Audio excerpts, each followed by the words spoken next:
Hey guys, welcome to my channel. I'm Simon from Scar Illustration, and I hope you're keeping well. Today I'm going to talk about how I came up with this creative sketch and the benefits of creating these types of sketches. Let's dive in. Whenever I start on these types of sketches, I usually have no set canvas size or orientation in mind.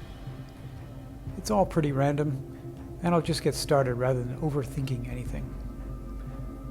I can always change the canvas dimensions if I think it will serve the idea better later on anyway. Usually, I'll sketch out a few things before anything sticks. Case in point, this was actually my third idea. At this stage, I'm just looking for interesting shapes and patterns that I could maybe turn into something. Once I've got the basic idea, I'll then start throwing down some colors and see what happens. I'll also reduce my layers to the bare minimum as well. After the colors, I'll start thinking about the lighting that I want. And for this one, I decided to have some sort of light vortex in the background, as well as an overhead light. Then it was on to working on the main character and the vehicle. I usually like to do this in monotone, as it makes it easier for me to just concentrate on the design rather than getting distracted with colors. Once I was somewhat happy with the general shape of the main character, I then moved on to fleshing out the world a bit more. While I'm doing this, I'm trying to come up with some sort of backstory that will better inform my choices. In this case, I was thinking that there was once a thriving port city that had since been abandoned after an invasion. And the main character, who was part of the original invading force, was on the hunt for survivors. Now I'm trying to solidify some of the lighting and other details to support the narrative.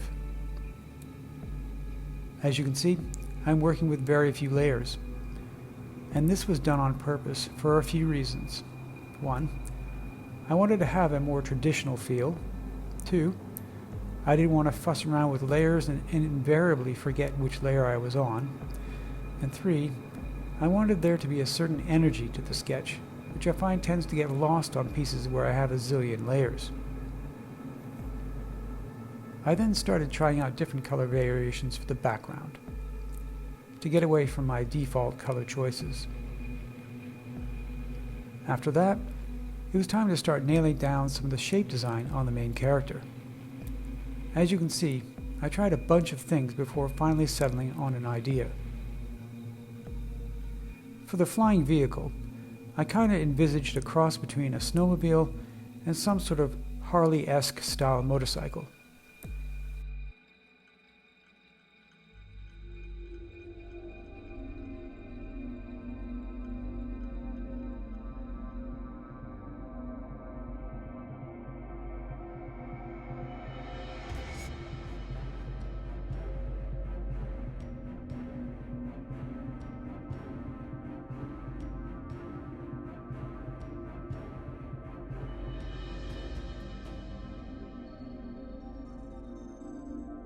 When I was working on the main character, I kept going back and forth on whether or not it was going to be a droid, a creature, or human.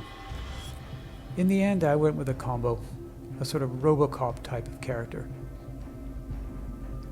Then it was on to adding some more details to the bike.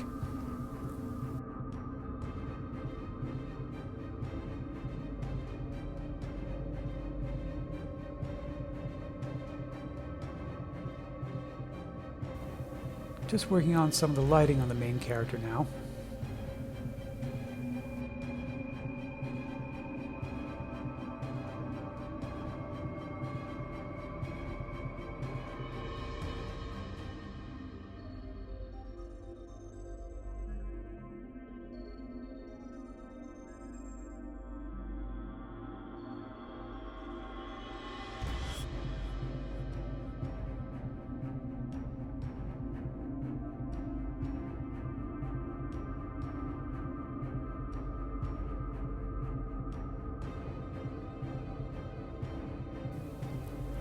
I wanted to highlight the character and the left side of the bike, and so I added a red tint.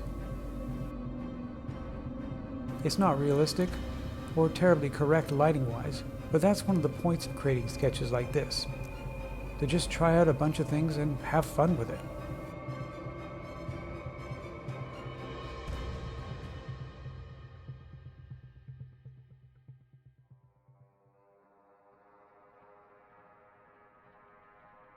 After that, it was time to get back to the background and start adding some more details.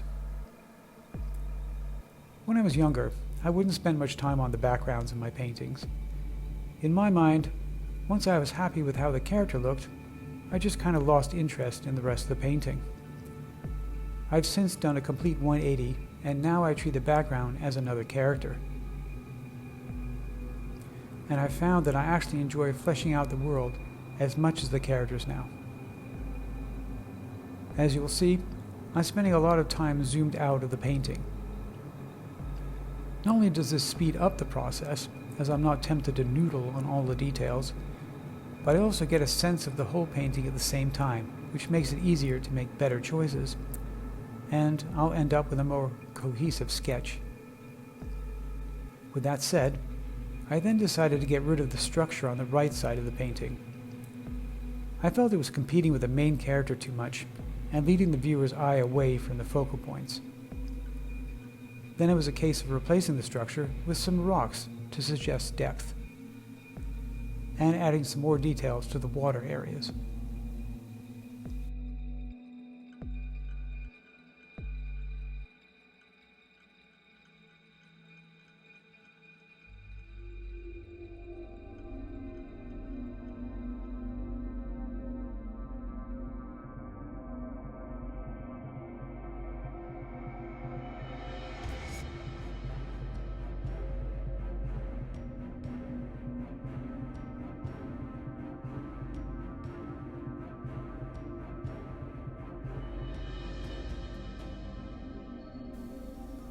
I then moved on to the clouds. I wanted to give the impression that the light vortex extended far into the distance, so I added details to suggest depth, whilst flipping the sketch to see how it was all looking.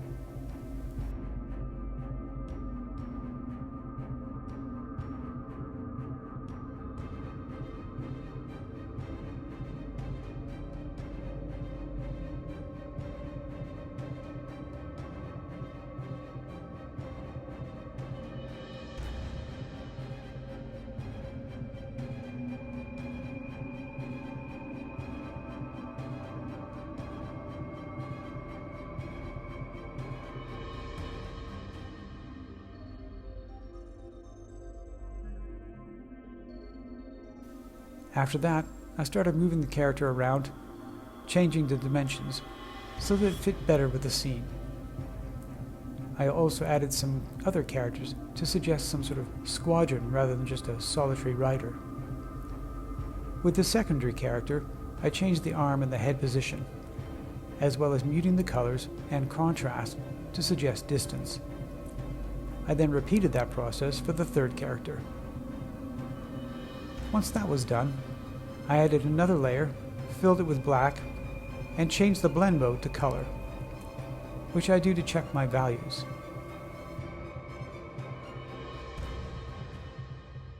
It was at this point that I realized the painting was looking a little flat, so I then added some shadows to the rocks in the middle and on the left-hand side of the canvas. Creative sketches are an opportunity to try out some new things, such as lighting, characters, styles, and color combos that I wouldn't necessarily paint on my professional commissions.